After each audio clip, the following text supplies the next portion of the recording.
The Phantom Archives of Edgar the Architect and Schale by Jen Kagami.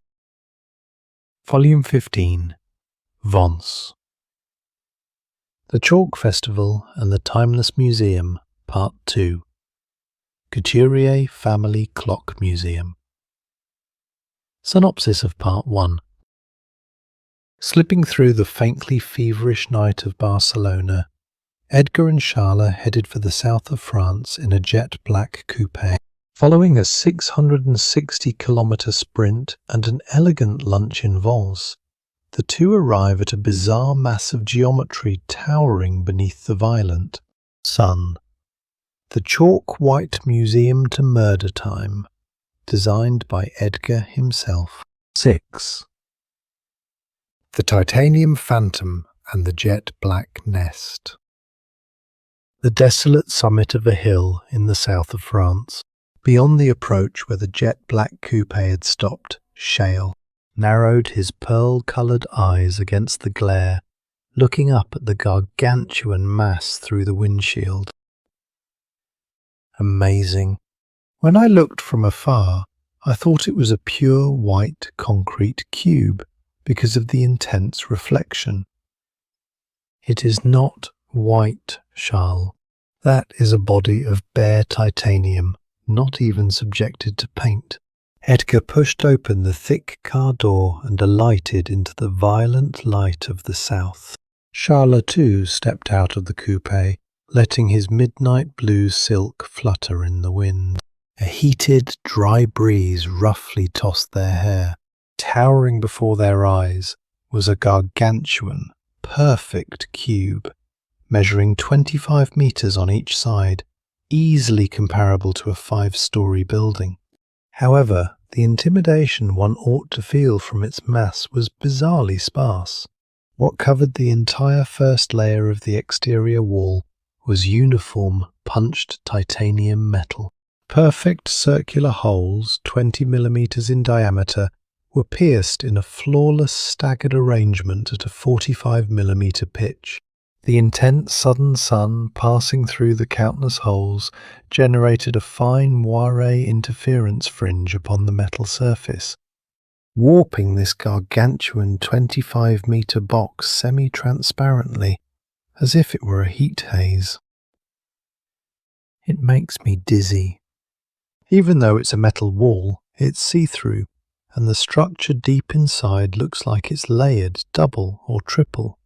Schale took a step forward, as if being sucked into the titanium phantom.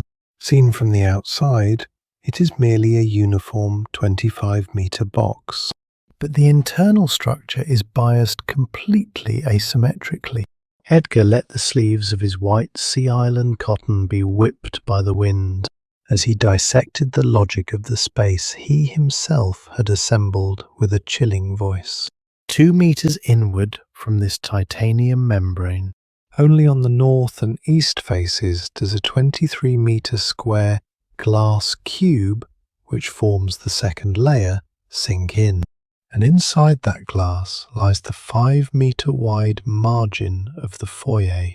Sitting enthroned in the center, beyond that, is an 18-meter square jet black cube, which serves as the exhibition space. It's a nested structure, like a matryoshka doll, but if there are only gaps on the north and east. Exactly.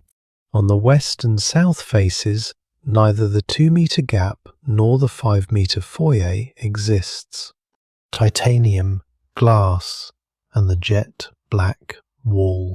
These 3 layers are perfectly and seamlessly adhered to each other on the outer perimeter.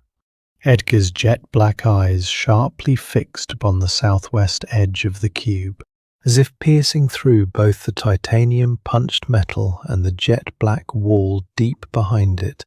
A single, gargantuan, sharp slit was carved there.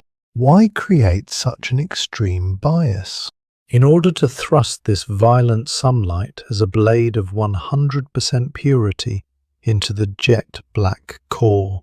Inside, lined up, are hundreds of mechanical clocks that have been wound for the selfish convenience of humans, forced to mark uneven time. An arrogant, terribly beautiful smile floated upon Edgar's thin lips. Therefore, I shall teach them. By displaying the trajectory of the universe's absolute rotation light shining through that slit in the southwest, showing those machines their true own time. 7. The viscera of darkness and the released second hands. Come, let us enter to the room of the beautiful dead, stripped of time. The heavy door, assimilated with the jet black wall, was open. The moment the two stepped into its womb, the thick door behind them closed completely with a ponderous driving sound. Edgar, the door, 2:40 p.m. This jet-black exhibition room core is now entirely isolated from the outside world. Within the 18-meter square of total darkness cube, there hundreds, no, thousands of antique mechanical clocks were lined up in orderly fashion. However, not a single one of them was moving. Rusted pocket watches, hall clocks with chipped dials. The hams of every clock were fixed at the angle of 1446, submerged in a complete, deathly silence. Eventually, the faint artificial lighting installed in the ceiling began to slowly, yet certainly, drop its illuminance the moment 2:43 p.m. arrived. It's gradually getting darker, because this gargantuan 18-meter black box is a dark room built solely for these 3 minutes. To purify the light that is about to visit to the utmost limit. And then 2:46 p.m. Immediately after the space had sunk into absolute darkness without a single ray of light, the altitude of the intense sun having passed the zenith of the south and begun to tilt, perfectly matched the angle of the slit bored diagonally through the thick wall. A flash. A single blade of light of 100% purity pierced diagonally through the jet-black space. That cosmic trajectory, possessing a specific angle of incidence, mercilessly and beautifully sniped only the countless clocks, silent at the bottom of the 20. Darkness, the machines that had eternally stopped their hands at 1446, like a spotlight. No matter how many times one adjusts a maddened second hand, it is nothing more than a transient measure created by man. Edgar stood right beside the blade of light, dyeing his pure white cuffs in its brilliance, as he declared in a quiet, definitive voice. But the angle of incidence of this light is different. This box teaches them who cannot move. For this moment alone, your time is in perfect synchrony with the universe. You are the absolute correct answer. Schale gazed at the dead clocks, shining beautifully as they were pierced by the light of a specific angle, and gasped. However, the Earth does not stop its rotation. The perfect moment of 1446 passed, and as the sun's angle shifted ever so slightly, the blade of light that had sniped the clocks melted into the darkness like a phantom and vanished. Once again, complete darkness visited it. Was then. It is coming, Schale.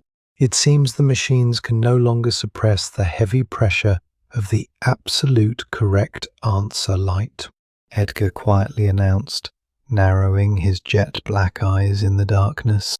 Tick, tick, clack, click, ring, bong, bong, bong. Eh? Schale tightly gripped the chest of his midnight blue shirt. From the bottom of the darkness, which should have been complete silence, a maddened flood of sound welled up. The machines that should have been eternally dead were beginning to beat all at once. However, it was not the sound of regular second hands. Gears spinning like they were fast-forwarding, hands rotating in reverse, bells ringing at random. Thousands of clocks were thrashing about, as if ravenously consuming their own time, unbound by anyone. It is neither an anomaly of the mainsprings, nor a madness of gravity. It is an extremely noisy anomaly.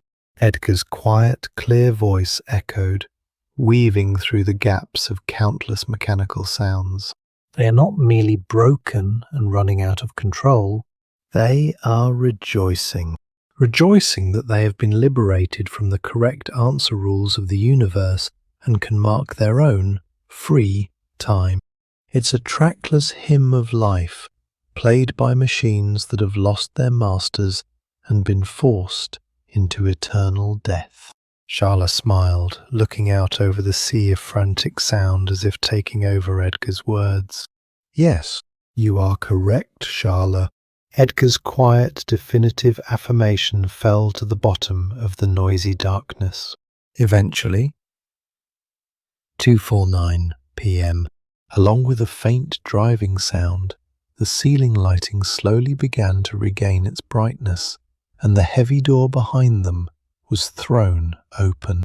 The moment the light from the foyer poured in, abruptly, the thousands of frantic sounds ceased, as if they had been a lie. The clocks lined up orderly under the lights regained their complete silence once more, and all their hands were coldly fixed, pointing to 1446, as if nothing had happened. It's over. It was their own free journey of a mere 3 minutes. Schale exhaled a faintly trembling breath, staring at one of the pocket watches that had gone cold. Somehow I'm envious. Envious? Because we must continue to walk through this stagnant time for eternity. How beautiful it must be to be given a perfect, correct answer at a certain point like them, and then be able to freely go mad like this from time to time. In Schale's pearl-coloured eyes, an ennui-laden resignation and a terribly pure thirst wavered. Edgar said nothing, merely touching Schale's slender shoulder with fingertips clad in a thin glove. To us, who wander eternity, this perfect stasis and liberation of theirs is a terribly cruel, sweet dream. The 18-metre cube that had regained its silence once more. The two travellers, unbound by time, stood frozen before the clocks, which would continue to sleep eternally until the next cosmic trajectory visited, simply continuing to gaze at their quiet, dead faces in silence. 8. The memory of Vence's light and the seat of the wind. Monsieur Edgar, you were inside your own work after all. Suddenly, beyond the open heavy door, from the brightness of the foyer, an elderly gentleman approached. This man, impeccably dressed in a tailored linen suit, was none other than Monsieur Couturier, who had commissioned Edgar to design this box. Ah, it was not a bad floral tribute light. Edgar quietly turned back, carelessly flourishing the sleeves of his pure white sea island cotton. Truly, I do not know how to express my gratitude. Monsieur Couturier bowed deeply, looking up dazzlingly at the polka dots of light spilling from the titanium holes. When I saw the first blueprints, I thought it was madness. a gargantuan black box solely for creating 3 minutes of darkness within a block of titanium devoid of a single window. I pleaded with you countless times to please make it an ordinary, beautifully bright museum, but you swallowed my design. Yes, as a result, your design brought about a miracle. The experiential space brought by those 3 minutes of darkness and a single beam of light is now receiving immense praise from architectural critics around the world. Would you please allow me to submit this to an International Architecture Award this year? Of course, I will ensure your remuneration is substantial. Edgar, with terribly cold indifference and a touch of annoyance, silenced Monsieur Couturier's heated words with fingertips clad in thin gloves. Worthless. I have no interest in awards and the like. Edgar's jet black eyes stared at him quietly as ice. It is not the mediocre judges of the era who determine the true value of architecture. It is only gravity and time. Besides, I merely placed a box suitable for this slope, just as your great-grandfather's will dictated. I require neither remuneration nor honour. My great-grandfather's. Yes. The will only stated, find an architect named Edgar who designed the chapel next door. Only that man can manipulate true light. Monsieur Couturier tilted his head in wonder. In my great-grandfather's time, when that chapel was built, it was over 70 years ago. A genius architect who thoroughly calculated the light of the stained glass and the white tiles alongside the maestro Matisse. And furthermore, he forgave Matisse even when Matisse boasted that he had designed it himself. I commissioned you because the name was the same, but no matter how I look at it, you still appear to be a youth in his 20s. Was it your grandfather that my great-grandfather was looking for? Modern humans had no way of knowing the true nature of youths residing in time. Edgar neither denied nor affirmed, merely drawing a terribly arrogant arc upon his thin lips. Who knows? However, slicing up the strong south of France sunlight with blue and yellow glass in the past was not a bad way to kill time. Because his Matisse's sense of colour was quite good. Edgar has always preferred delicious wine and interesting structures toys over certificates. Schale offered an ennui-laden smile and a small wink. Well then, we shall be taking our leave. Take good care of those clocks.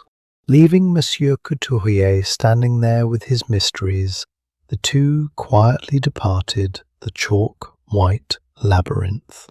Upon emerging outside, the violent sun of the south had already tilted to the west, dyeing the titanium exterior walls in a pale amber hue. The jet-black vintage coupe parked on the desolate hill. When Edgar climbed into the driver's seat, he unlatched the streamlined roof and retracted the heavy top backward using the manual mechanism. You even hid the mechanism trick to turn it into a convertible. Schale, having slipped into the passenger seat, narrowed his eyes, looking up at the vast evening sky of the south spreading overhead. After exiting sealed, dark viscera, one desires air, does one not? When Edgar twisted the key, the 12-cylinder engine once again let out a beast-like roar, vibrating the chassis. Depressing the accelerator, the jet-black coupe began to slide toward the evening coastline.